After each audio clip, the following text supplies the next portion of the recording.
अल्लाह के फजल से जो पीटीआई पे घने बादल छाए हुए थे,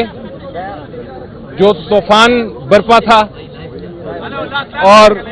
लोग बातें कर रहे थे कि अब निकलने का कोई रास्ता नहीं है, आज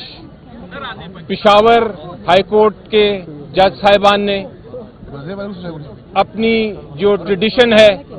उसको कायम रखते हुए, हमेशा इंसाफ का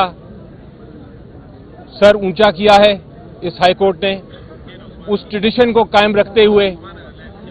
आज जो इलेक्शन कमीशन ऑफ पाकिस्तान का ऑर्डर था पीटीआई के खिलाफ, जिसमें सिंबल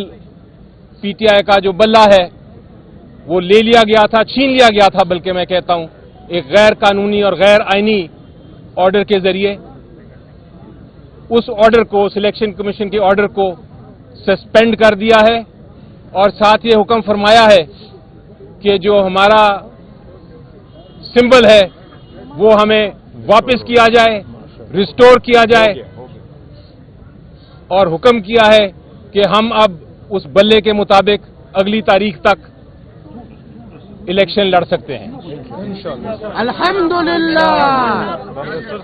ये सिंबल जो है, मैं चाहूंगा कहना,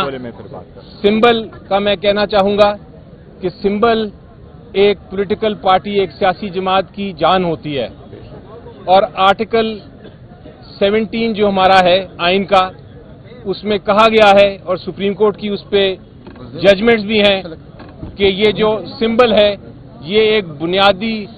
हक है एक पॉलिटिकल पार्टी का भी, उसके मेंबरान का भी, उसके सपोर्टर्स का भी, और उसके जो करोड़ा वोटर्स हैं उनका भी। तो आज हाई कोर्ट ने उस बुनियादी हक को पूरा करते हुए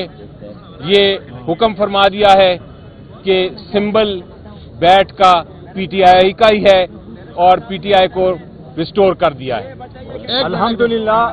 एक मिनट भाई, एक बात में जी सर, अल्हम्दुलिल्लाह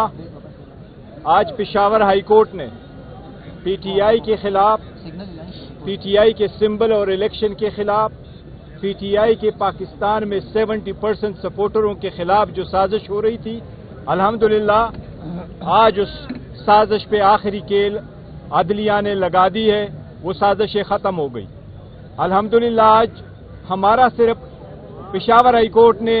सिंबल रिस्टोर नहीं किया, बल्कि 25 करोड़ आवाम का इतिमाद अदलिया पे रिस्टोर किया है। ये वही वाहिद अदलिया है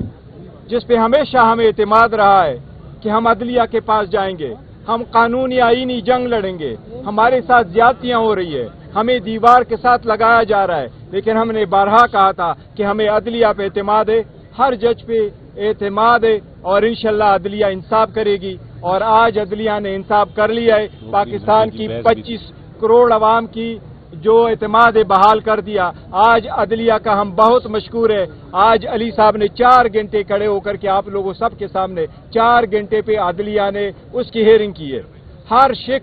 अदालत ने देखी है कि इलेक्शन कमीशन का ऑर्डर सस्टेनेबल नहीं था, लिहाजा वो ऑर्डर सस्पेंड हो गया और हमारा बेट रिस्टोर हो गया, और इलेक्शन कमीशन को ऑर्डर हुआ कि हमारा सर्टिफिकेट फौरन वेबसाइट पे आप चढ़ा दें।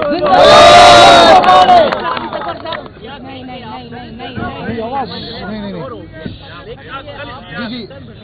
वो आपसे मिले, अब बीबी के पास केस लगेगा क्या? अगर वो इस फैसले को ही उड़ा देती है और फिर जो है इलेक्शन कमीशन का फैसला बहाल होता है तो फिर आप लोग क्या करेंगे? देखिए, वो तो आप बात दुरुस्त कह रहे हैं कि अभी इंटरिम स्टेज है और अभी आगे बड़े मराइल हैं और डीबी सुनेगी, पूरा अपना फिर फैसला करेगी। लेकिन जिस तरह आपने देखा, पता नहीं आपने मेरी बहस सुनी थी कि नहीं, हमने 4 घंटे के दलाइल दिए और एक एक चीज बताई कि इलेक्शन कमीशन ऑफ पाकिस्तान का ऑर्डर क्यों गैर आईनी है, क्यों कानून के खिलाफ है। और जज साहब का आपने कमेंट भी सुना, बार बार उन्होंने, जज साहब ने पूछा वो दूसरे वकला से, और मैं तो सरप्राइज्ड हूं कि परेशान भी हूं और हैरान भी हूं कि वो हुकूमत के वकील भी खुद आ गए उधर। उनसे पूछा कि आप ये बताएं कि कहां से ये पावर और ताकत आई इलेक्शन कमीशन की कि वो इंटरनल जो इलेक्शन है, इंट्रा पार्टी इलेक्शन किसी पार्टी के, वो किस शिक के तहत, किस इलेक्शन एक्ट की शिक के तहत उन्होंने ये फैसला किया है। उनके पास जवाब नहीं था। اور کافی انہوں نے کوشش کی لیکن کوئی ان کو نہیں نظر آیا. اس کے علاوہ عدالت نے بڑی بار پوچھا کہ آپ کی 170 سے زیادہ جماعتیں ہیں, آپ نے کون سی جماعت پی ٹی آئی کے علاوہ کس جماعت کے خلاف ایسی کارروائی کی. بلکہ جب یہ ذکر ہوا تو میں نے کہا عدالت سے کہ یہ سوال میں نے الیکشن کمیشن کو بھی پوچھا تھا اور الیکشن کمیشن نے مذاکیہ طور پہ مجھے یہ کہا تھا کہ آپ کی اسپیشل پارٹی ہے, اس لیے ہم آپ کو اتنا غور سے دیکھ رہے ہیں. دیکھو ایک منٹ میں اس کے ساتھ ایگری کرتا ہوں. دیکھو اس ججمنٹ کی جس طرح علی صاحب فرما رہے ہیں, اس ججمنٹ اس کی سسپینشن والا آرڈر ہے, اس کی بہت زیادہ ایک ضرورت تھی. آپ کو معلوم ہے کہ سارے نامینیشن پیپر فائل ہو چکے تھے اور کل سے اسکروٹنی کا عمل شروع ہو چکا تھا. ہم نے اپنے پرائیورٹی لسٹ جمع کروائی تھی. میرے دستخطوں سے جب پرائیورٹی لسٹ چلی گئی تو بلوچستان میں ایکسپٹ ہوئی, سندھ میں وہ ایکسپٹ ہوئی, کے پی کے میں وہ ایکسپٹ ہوئی, پنجاب والوں نے اس کو پاس روکا اور جو لسٹ ایشو کر کے دے دیا تو سارے پولیٹیکل پارٹیز کا نام آیا, پر پی ٹی آئی کا نام انہوں نے وتھ ہولڈ کر دیا کہ ہم آپ کے جتنے بھی پرائیورٹی لسٹ کے امیدواران ہیں ہم ان کی اسکروٹنی نہیں کریں گے. اب یہ 227 سیٹ سے ان کا بڑا عمل دخل ہوتا ہے صدر کے انتخاب میں, وزیر اعظم کے انتخاب میں, وزیر اعلیٰ کے انتخاب میں اور یہ اسپیکروں کے انتخاب میں. اس لیے الحمدللہ یہ ہم اس پروسیس سے باہر نہیں ہوئے, الحمدللہ بڑا ضروری تھا. یہ بتائیں کہ پشاور کی مختلف وکلاء تنظیم کی جانب سے پشاور ہائی کورٹ کے چیف جسٹس اور ججوں کے خلاف احتجاجی مظاہرے کی ایک مخصوص جماعت کو ریلیف دیا جا رہا ہے, آپ کیا ہے؟ جی دیکھیں, میرا تو یقین ہے کہ کوئی انسٹیٹیوشن ہو, کوئی عدالت ہو, چھوٹی سے چھوٹی عدالت, بڑی سے بڑی عدالت, الٹیمیٹلی فائنل فیصلہ انصاف اور قانون کے مطابق ہوتا ہے. آپ کو اس میں شک نہیں ہونا چاہیے اور یہی میں بار بار اپنی قوم کو بھی بتاتا ہوں, بار بار میں یہی التجا کرتا ہوں کہ ہمیں یقین رکھنا چاہیے اپنے آئین میں اور قانون میں. ایکسپیرینس آپ دیکھیں گے میرا پچھلے 2 سال جو ہوئے ہیں, کم از کم 22 کیسز میں آپ کو گنواتا ہوں مختلف عدالتوں سے,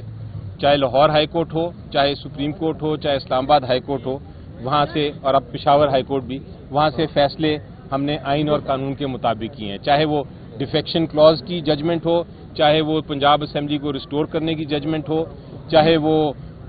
جو الیکشن سمبلز کی وہ ججمنٹ آ جائے اس وہ ہو. عدالتیں ہمیشہ فیصلہ کرتی ہیں انصاف کے مطابق, اس لیے ایسی